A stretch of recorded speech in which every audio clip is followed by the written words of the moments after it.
Solanki online classes के इस online platform पर एक बार फिर आप सभी का हार्दिक स्वागत है।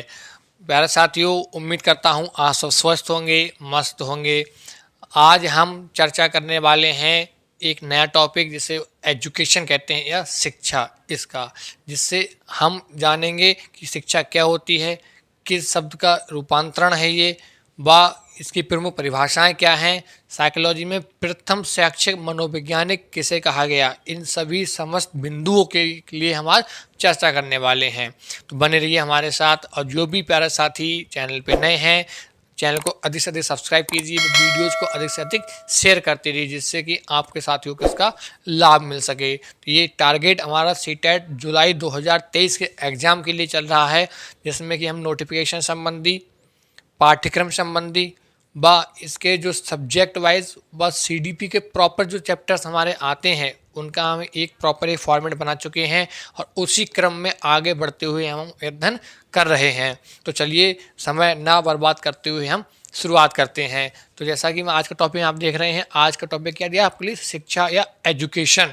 तो आखिर एजुकेशन होती क्या है, ये शिक्षा है क्या। तो जो शिक्षा है आपके समक्ष लिखा है, ये शिक्षा, ये शिक्षा संस्कृत के, ये शिक्षा क्या संस्कृत के किससे बनी है, संस्कृत के शिक्ष से बनी है। संस्कृत की जो धातु है हमारी शिक्ष धातु, उससे बनी है। किससे बनी है, ये संस्कृत के शिक्ष धातु से बनी है, और जिसका अर्थ होता है सीखना या सिखाना, सीखना या सिखाना। अर्थात शिक्षा क्या करती है, सीखती भी है। शिक्षा से व्यक्ति सीखता भी है और सिखाता भी है, अर्थात खुद भी सीखता है, सीखना और सिखाना। क्लियर कि खुद भी सीखता है और दूसरों को सिखाता भी है। तो ये किसके, ये संस्कृत के शिक्ष धातु का रूप है हमारा शिक्षा। और अंग्रेजी के किससे बना है, ये बना है अंग्रेजी के एजुकेशन से। एजुकेशन, एजुकेशन का हिंदी रूपांतरण है कौन, शिक्षा। और ये एजुकेशन बना है किसके, लैटिन भाषा के,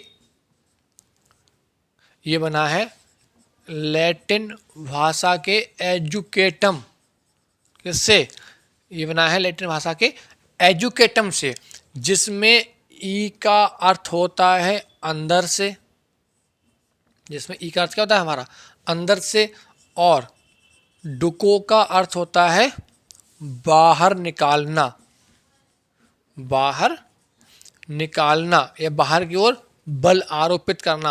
अर्थात शिक्षा क्या है कि जो हमारे आंतरिक व्यवहार को, या जो हमारे व्यवहारों को क्या करे, बाहर निकाले या बाहर प्रदर्शित करे। जो हमारे आंतरिक व्यवहारों को बाहर निकाले, वही हमारी क्या है, शिक्षा है। वही हमारी क्या है भाई, शिक्षा है। तो ये इसका अर्थ बन के तैयार होता है कि शिक्षा हमारे आंतरिक ज्ञान के लिए, हमारे आंतरिक व्यवहारों के लिए बाहर निकाल के क्या करती है, प्रस्तुत करती है, उनका प्रकटीकरण करती है। तो ये क्या होती है, हमारी शिक्षा होती है। आई होप आपको यहाँ समझ आया होगा। इसके आधार पर जो प्रथम अध्ययन करने वाले थे वो कौन, हमारे थॉर्नडाइक महोदय। थॉर्नडाइक महोदय, इसलिए थॉर्नडाइक महोदय को प्रथम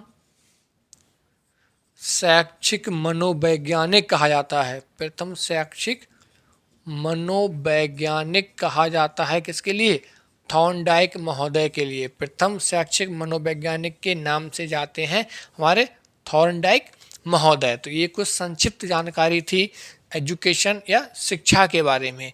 आगे चर्चा करते हैं इसकी कुछ प्रमुख परिभाषाओं से संबंधित, कि भाई इसकी प्रमुख परिभाषाएं क्या हैं। चलिए परिभाषाओं को देखते हैं प्रमुख। आपके लिए परिभाषा एक साइड में स्क्रीन पे दिखती रहेगी। परिभाषाएं,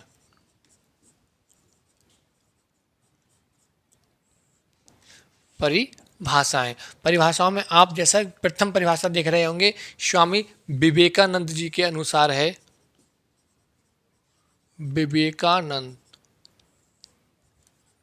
विवेकानंद जी के अनुसार है प्रथम परिभाषा। इनके दृष्टिकोण के अनुसार शिक्षा क्या है, इन्होंने अपने कथन के रूप में क्या एक परिभाषा दी, वही परिभाषा हम यहाँ पे समझेंगे आज क्या है। तो ये कहते हैं कि मनुष्य की अंतर्निहित पूर्णता को अभिव्यक्त करना। मनुष्य की जो अंतर्निहित का मतलब होता है जो अंदर छुपी हुई, ठीक। इनका मानना ये था कि जो अंदर छिपी हुई जो भावनाएं हैं, जो व्यवहार हैं, उन व्यवहारों को क्या करना, बाहर प्रकट करना ही क्या है, शिक्षा है। विवेकानंद जी का मानना ये था कि जो शिक्षा होती है वो मनुष्य की अंतर्निहित जो इच्छाएं हैं, उसकी जो पूर्णताएं हैं, उनको क्या करना, अभिव्यक्त करना क्या कहलाता है, शिक्षा कहलाता है। चलिए द्वितीय परिभाषा देखें, दूसरी गांधी जी की। गांधी जी क्या कहते हैं, महात्मा गांधी जी का मानना ये था कि शिक्षा से मेरा अभिप्राय बालक एवं मनुष्य के शरीर, मन एवं आत्मा का क्या होना, सर्वांगीण विकास होना, शरीर का, मन का व आत्मा का। ये मानते थे कि शिक्षा वह है जो हमारे शरीर का विकास करे, हमारे मन का विकास करे और साथ साथ हमारा क्या करे, हमारी आत्मा का विकास करे। इन तीनों का सर्वांगीण का अर्थ होता है पूर्णता या पूरी तरह से या चहुमुखी, प्रत्येक पहलू के साथ साथ क्या करे, इनका विकास करे, वही हमारी क्या है, शिक्षा है। इन कीवर्ड के लिए आप अंडरलाइन करते रहना साथ साथ कि गांधी जी का मानना था कि जो शिक्षा होती है वो शरीर का, मन का और आत्मा तीनों का क्या करती है, सर्वांगीण विकास करती है। और जो तीनों का सर्वांगीण सभी तरह से पूर्णता विकास करते हुए चले, उसे क्या कहते हैं, हम शिक्षा कहते हैं।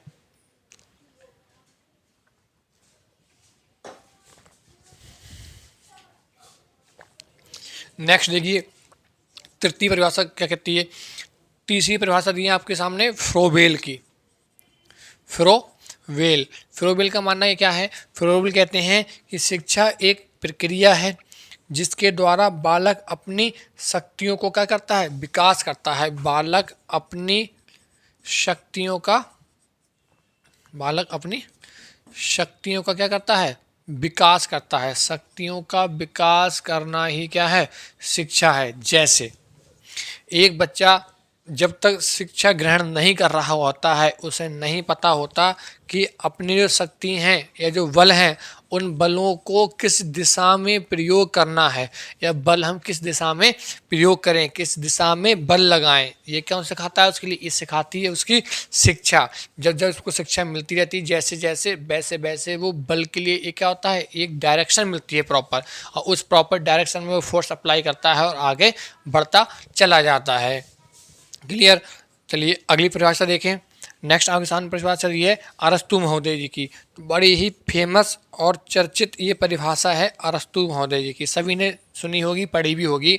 इनका मानना क्या था कि स्वस्थ शरीर में ही क्या करता है, स्वस्थ मस्तिष्क क्या करता है, निवास करता है। यदि शरीर स्वस्थ नहीं है तो मस्तिष्क भी कैसा होगा, स्वस्थ नहीं हो सकता। तो इनका मानना ये था कि स्वस्थ शरीर में स्वस्थ मस्तिष्क का ही क्या होता है, वास होता है, या स्वस्थ शरीर में स्वस्थ मस्तिष्क का वास ही शिक्षा है।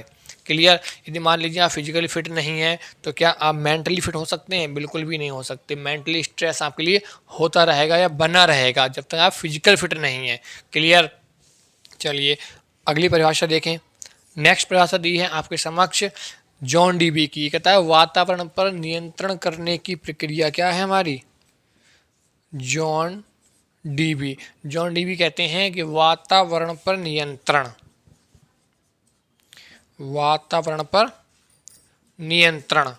अब वातावरण पर नियंत्रण का अर्थ ये नहीं है कि वातावरण को, एटमॉस्फेयर को आप कंट्रोल कर लो एनवायरनमेंट के लिए। आप नियंत्रण का मतलब ये है कि वातावरण के साथ सामंजस्य बिठा पाना, समायोजन कर पाना, उसके साथ वातावरण के अनुसार अपने आप चल पाना, अपने आप को ढाल पाना उसमें, उसी को कहते हैं वातावरण पर क्या करना, नियंत्रण करना। क्लियर। आई होप आपको ये इतनी परिभाषाएं समझ आई होंगी। चलिए दो परिभाषाएं और हैं, उन्हें भी देख ही लेते हैं। जैसे ये है अगली परिभाषा दी है रूसो की। रूसो कहते हैं कि बालक एक पुस्तक के समान है जिसका अध्ययन प्रत्येक शिक्षक को करना अनिवार्य है। इन्होंने बताया कि जो बालक है वह बालक किसके समान होता है, एक पुस्तक के समान होता है, ठीक। और इस पुस्तक का अध्ययन जरूरी होता है किसके लिए, शिक्षक के लिए कि शिक्षक क्या करे, इस पुस्तक का अध्ययन जरूर करे या उसके लिए आवश्यक है। जैसे हम एक पुस्तक को पढ़े बिना नहीं बता सकते कि इस पुस्तक में अंदर क्या अच्छाइयाँ हैं क्या बुराइयाँ हैं, उसी प्रकार हम एक बालक के बारे में जब तक जानेंगे नहीं पूर्णता तब तक हम नहीं बता पाएंगे बच्चा क्या अच्छाइयाँ हैं बच्चे के अंदर या क्या बुराइयाँ हैं। तो रूसो ये मानते हैं कि एक बालक एक कोरे कागज़ या एक पुस्तक के समान होता है जिसका अध्ययन करना आवश्यक होता है, किसके लिए, एक शिक्षक के लिए। चलिए अंतिम परिभाषा है अंबेडकर जी की। अंबेडकर जी की परिभाषा क्या कहती है, बड़ी ही दमदार परिभाषा है। ये कहते हैं कि शिक्षा एक शेरनी का दूध है, जो इसे जितना पिएगा उतना ही क्या होगा, दहाड़ेगा। इनका मानना ये था कि शिक्षा क्या है, शिक्षा है एक शेरनी का दूध और जो जितना ज़्यादा पिएगा उतना ही क्या होगा, दहाड़ेगा। इनका मानना ये है कि जो शिक्षा है, शिक्षा एक शेरनी के दूध के समान होती है कि जैसे शेर दहाड़ता है वैसे ही हम जितना ज़्यादा शिक्षा ग्रहण करेंगे या जितना ज़्यादा शिक्षा को अपने अंदर ग्रहण करते जाएंगे वैसे वैसे क्या होगा, हम अपना उसका प्रदर्शन करते जाएंगे। तो ये कुछ प्रमुख परिभाषाएं थी आपके समक्ष एजुकेशन की। और यहाँ आपका जो फर्स्ट चैप्टर है आपका, वो फर्स्ट चैप्टर का कंप्लीट होता है, जो कि 3 पार्ट में हमारा हुआ है, जिसमें हमने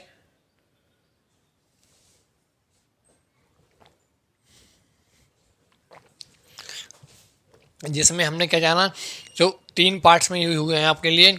फर्स्ट चैप्टर यहाँ पर हमारा कंप्लीट होता है। फर्स्ट जो इसका पार्ट है पार्ट 1 में आपने हिस्ट्री ऑफ साइकोलॉजी के किस प्रकार से उसका विकास क्रम हुआ, 4 विकास क्रम हुए उसके। आत्मा का विज्ञान, जनक हमारे कौन, अरस्तु महोदय, मनोविज्ञान की जननी दर्शन शास्त्र। द्वितीय मस्तिष्क, जिसके जनक कौन, पोम्पोनोजी।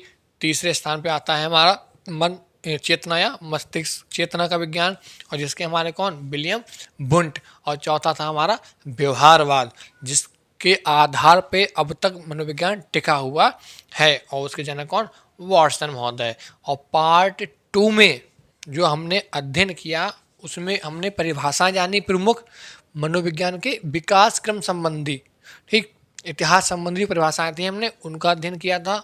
और इस लेक्चर में हमने शिक्षा जाना, शिक्षा क्या होती है, एजुकेशन क्या है, और एजुकेशन से रिलेटेड जो डेफिनेशंस हैं, जो मोस्ट इंपॉर्टेंट डेफिनेशंस हैं आपकी जो आती हैं एग्जाम में, टेट सीटेट में मोस्टली पूछी जाती हैं, हमने उसकी स्टडी की। तो यहाँ आके आपको ये फर्स्ट चैप्टर आपका कंप्लीट हो जाता है, क्लियर।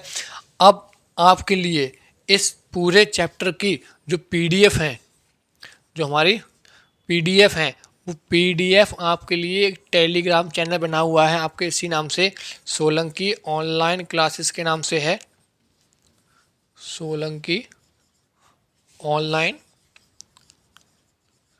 क्लासेस। इस सोलंकी ऑनलाइन क्लासेस के नाम से एक टेलीग्राम पे चैनल है बना हुआ आपके लिए। इस चैनल को आप ज्वाइन कर लीजिए, जिसमें आपके लिए सारे पीडीएफ नोट्स, जैसे जैसे चैप्टर होते रहेंगे वैसे वैसे आपके लिए पीडीएफ नोट्स प्रोवाइड कराते रहेंगे। सेकंड, बीच बीच में आपके क्या होंगे, प्रैक्टिस होंगी, ठीक। तो प्रैक्टिस होंगी, प्रैक्टिस सेट जो भी होंगे वो भी आपके लिए पीडीएफ की फॉर्म में वहाँ प्रोवाइड करा दिए जाएंगे। तो जैसा कि हमारा एक चैप्टर यहाँ कंप्लीट होता है, इस चैप्टर की पीडीएफ आपके लिए टेलीग्राम चैनल पे प्रोवाइड करा दी जाएगी। वह जो बेसिक इन्फॉर्मेशन है या अदर कोई इम्पोर्टेंट न्यूज़ आती है, कोई अपडेट आती है हमारी, तो जो बेसिक इन्फॉर्मेशन है उस इन्फॉर्मेशन के लिए भी क्या है, हमारे लिए इस चैनल पे सब कुछ प्रोवाइड करा दिया जाता है। आई होप आपको ये सब समझ आया होगा। और जो भी साथी अगर चैनल पर नए हैं तो वो सब सर्वप्रथम तो क्या टेलीग्राम चैनल को ज्वाइन कर लीजिए, उसके साथ चैनल को सब्सक्राइब कर लीजिए, जिससे कि आपके लिए आने वाली वीडियोज़ के अपडेट मिलती रहे। मिलते हैं बहुत जल्द नेक्स्ट चैप्टर के साथ, व इनके जो प्रैक्टिस चैट्स हैं उनके साथ। तब तक के लिए बने रहिए अपने चैनल पे। Thank you, thanks a lot.